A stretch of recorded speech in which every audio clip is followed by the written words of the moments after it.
So how's it going, guys? RegGamer here for another Black Ops 3 video. Today we're going to be looking at how to get diamond assault rifles. Yes, I know it's taken an awfully long time for this video to get here. If this has helped you, feel free to leave a like, but obviously you don't have to at all. Let's get straight on to the tips today. So, now there are 7 different assault rifles in the assault rifle category. You obviously need to get them all gold before you get the diamond camo.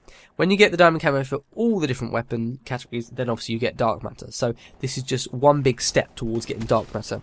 So for each assault rifle, you need, all the challenges are the same, and what you need to do on each assault rifle is get 100 headshots, and then you progress to the other challenges, and we'll talk about them in a little bit.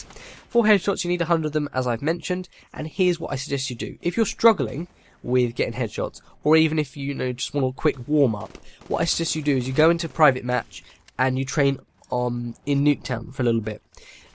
Practice shooting the heads off the dummies in or the mannequins in Nuketown, and if you feel like you're decent with that, then obviously progress onto playing against bots for a little bit, just as a quick warm up. Or if you really feel like you need a bit of practice, then obviously that is very helpful.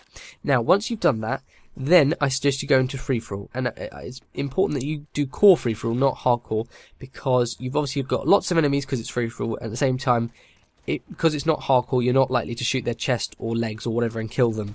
Instead, obviously, you're shooting at the head, and so it's more likely to get a headshot than if you're in hardcore. So, once you've done those things, here's what I suggest you do for the setup. I suggest you go for the ELO sight, the quick draw grip, high caliber, grip. I suggest you don't put anything for the secondary weapon, lethals, or tacticals. But for perks, I suggest in perk 1 you go for 6th sense. In perk 2, I suggest you go for fast hands, and obviously with a wild card put on tracker. And perk 3, I suggest you leave it as it is, blank. If you want an explanation as to why certain things have been put on, or are wondering about changing it, feel free to go and check out the headshot video. I've got a card for that, and it'll be on screen to check out that helpful video. But nonetheless, that's all the tips I have, except finally, when you've got your class set up and you go for free-for-all, make sure you go and aim for the head. And it sounds silly, but obviously also predict where the enemy's head is going to be. So if you're running around the corner in a map, and obviously you don't know if anyone's going to be there or not, but I want you to imagine that there definitely will be someone there, and if there was going to be someone there, where would their head be? It's normally in line with your head at eye level, but obviously sometimes if the floor's going up or down, obviously that can change. But just predict where their head would be if there was someone there, and every now and then there will be someone there, and that's obviously going to make you more likely to react and respond in time to get a headshot. It just makes it easier for you. So those are all the tips I have for headshots. There are obviously more tips if you check out the headshot video, but these are the main important tips that you can get quickly. So next, let's talk about the other challenges. So once you've done the 100 headshots, then you unlock the other challenges, and you can do these in any order you want, and here's the order I suggest you do them in. So first, I suggest you do the 50 kills without any attachments challenge, which is obviously the burnt camo. Next, I suggest you go for the 50 kills with 5 attachments and an optic, and that's the bliss camo. Then after that, I suggest you go for the long shots. There's 10 of them. Then after that, I suggest you go for the 5 bloodthirsties, or 5 kills without dying 5 times.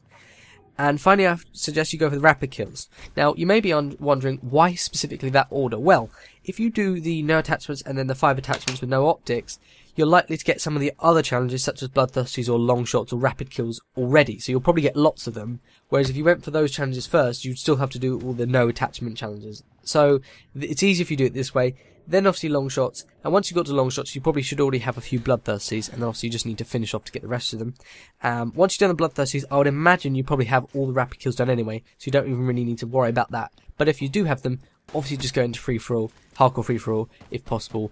Not really that difficult at all. Anyway, so that's the order I suggest you do them in. Now, let's talk about the 50 kills without any attachments first. That's the burnt camo. So, for that, I suggest you just go into hardcore free-for-all, if possible. Perhaps sometimes the lobbies might be a bit thin, so you might maybe not be able to find a game.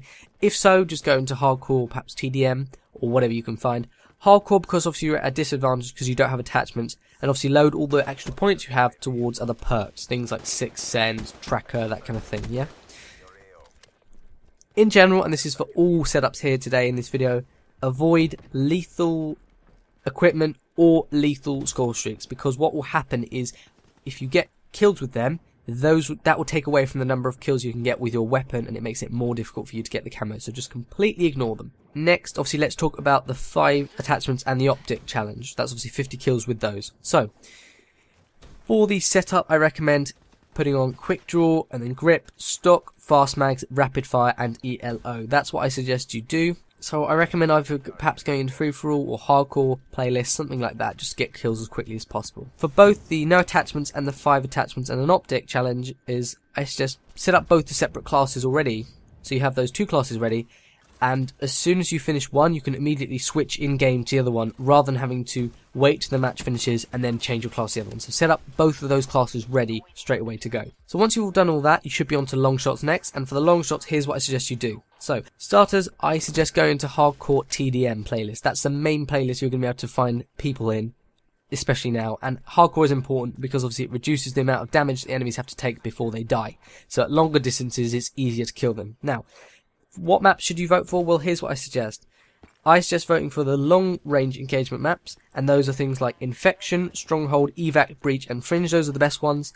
There should be some quite easy, long distance spots on there where you should be able to get kills from, but if you're not sure where you should be shooting from, or where you should be on the map, check out the long shot map video I've done. There'll be a card for that, or a video, the link at the end, and check them out, and that will have a big explanation of where the different best spots are on the maps to get long shots. Anyway, so that's what I suggest for long shots.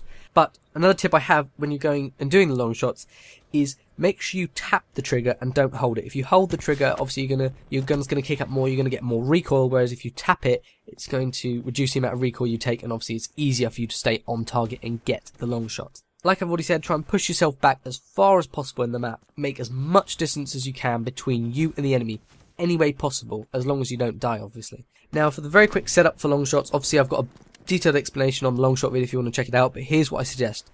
I suggest you go for the Varix 3 sight, the quick draw, the grip, the extended mag, and the long barrel. I suggest you don't put anything for secondary weapons or lethals, and for perks I suggest you go for Afterburner in perk 1 and Hardwired in perk 2. That's my sort of favourite setup for the assault rifles. Again, more detailed explanation on the long shot video. Now, once you've done all that, you should be on to your Bloodthirsties next, and you probably would have done at least 1 or 2 of them, if not more already. So if you still need to do Bloodthirsties after doing all those challenges, here's what I suggest you do. Obviously these can be very frustrating. I know a lot of people hate Bloodthirsties, they really get frustrated with it, but here's what I suggest. So first up, let's quickly talk about the class setup, and then I've got some really useful tips which I suggest you listen to. So the setup I like for Bloodthirsties is as following for the assault rifle. So going for either the ELO or the iron sight, depending on which weapon it is. Most of them I like the ELO sight, but some of them are okay without the ELO sight, and you can just use an extra point on something else. But I'm going to assume you're going for the ELO sight, and if so, I also like going for quick draw, stock, fast mags, and those are all the attachments. And then for perks, I like going for Sixth Sense in perk 1, Tracker and Scavenger in perk 2, both of those together with a wild card.